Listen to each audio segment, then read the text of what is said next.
My name's Aaron and I am a biomedical scientist in haematology and transfusion science.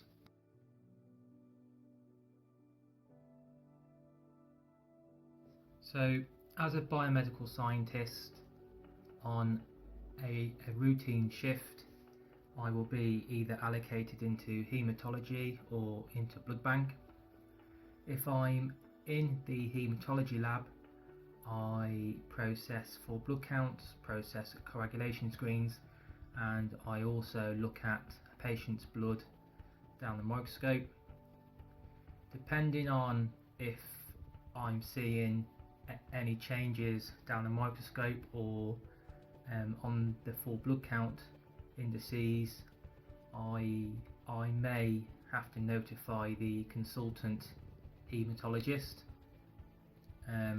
especially if it's like hemolysis, TTP, DIC, leukemia, lymphoma, or if it's not anything that's absolutely vital, or it's a known patient, then I can comment on those findings myself, and any changes to any morphological findings, and authorise that report for the clinical team to see. If I'm allocated into the blood bank lab, then my role there is to cross-match blood products for theatres, for any urgent needs such as major hemorrhages, APHs, PPHs, or any poorly sick children or neonatal newborns. And I also issue FFP, cryoprecipitate, and platelets, which are also known as plasma products. And I also issue anti-D prophylaxis. An extremely important role of blood bank is to help manage a major hemorrhage. So in the cases of the major hemorrhage, we'll either have a specialist transfusion nurse with us that will help us to say issue more red cells, issue more platelets, issue more FFP cryo, or we will have a phone call from theatres to say what they require if that nurse is not available.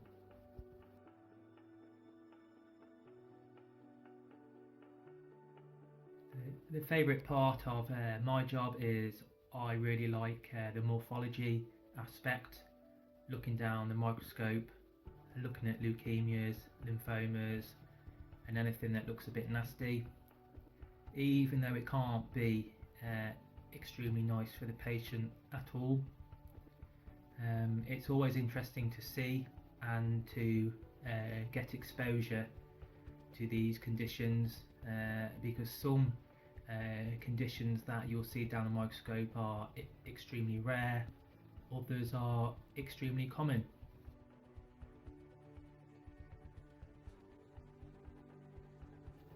So I realised quickly that biomedical science was for me, and I decided to go onto the biomedical science course at the University of Wolverhampton, which was a 3-year course, and it was and still is accredited by the IBMS,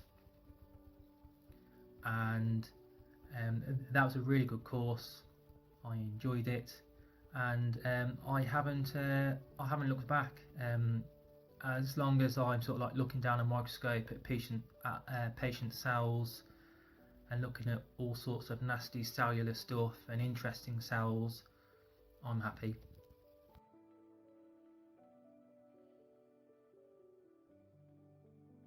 So the qualification I got was a biomedical science honours degree with the University of Wolverhampton, and that took 3 years. That degree was also accredited by the IBMS, which meant as soon as I completed my trainee portfolio, I could apply for the title of biomedical scientist. I am now in the process of completing my specialist portfolio.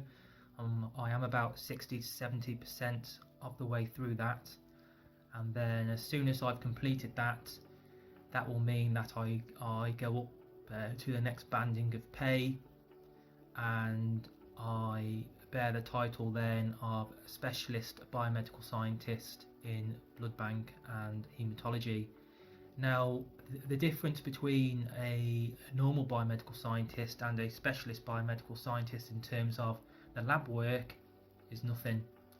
So the band 5s in haematology and blood bank especially, I'm not sure about the other disciplines, but in haematology and blood bank, the band 5s will do the exact same work as the band 6s.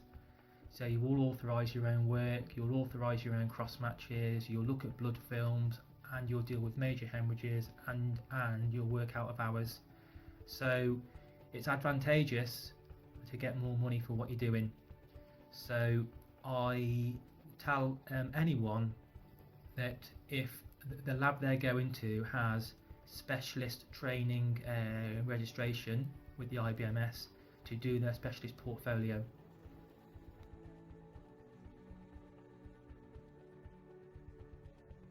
So other qualifications to do my role are: you can have a biological science degree, or like a forensic science degree, biochemistry, etc., etc., and you can sit top-up modules in a biomedical science to then transfer over to the biomedical science degree, and which will then entitle you to sit the training portfolio and obtain the title biomedical scientist.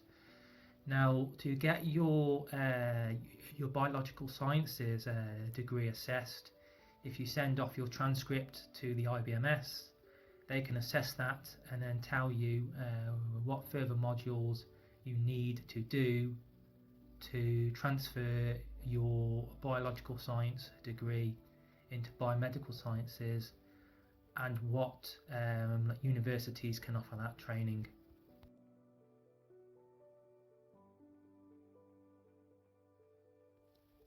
So the advice I would give for students going into my field is, first of all, to complete your IBMS accredited biomedical science degree, and then second of all, get a trainee placement in haematology and transfusion.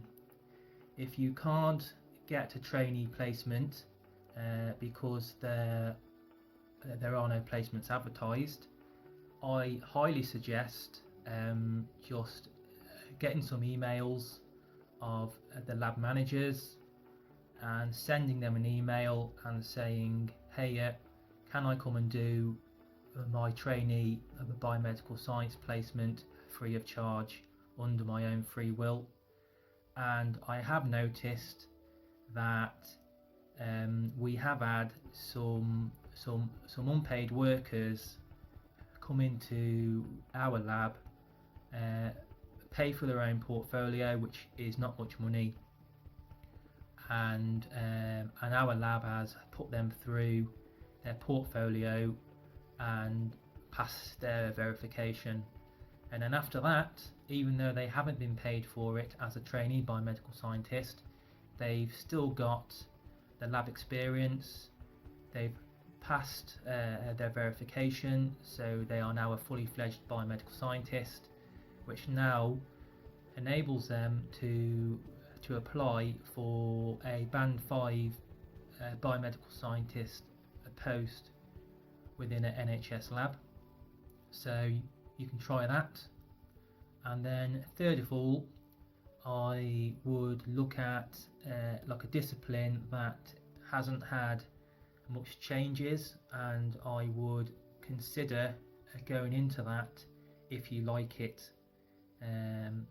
So blood bank probably won't have much change to it, because we have to have a blood bank on every hospital site, because of every hospital has to have emergency supplies of blood, platelets, FFP, cryo, and that's according to the MHRA guidelines. And histology as well, I haven't seen many changes with histology, so I would look at a discipline that you not only enjoy, but is going to offer you the best job security, and more importantly, the best satisfaction for you, and the best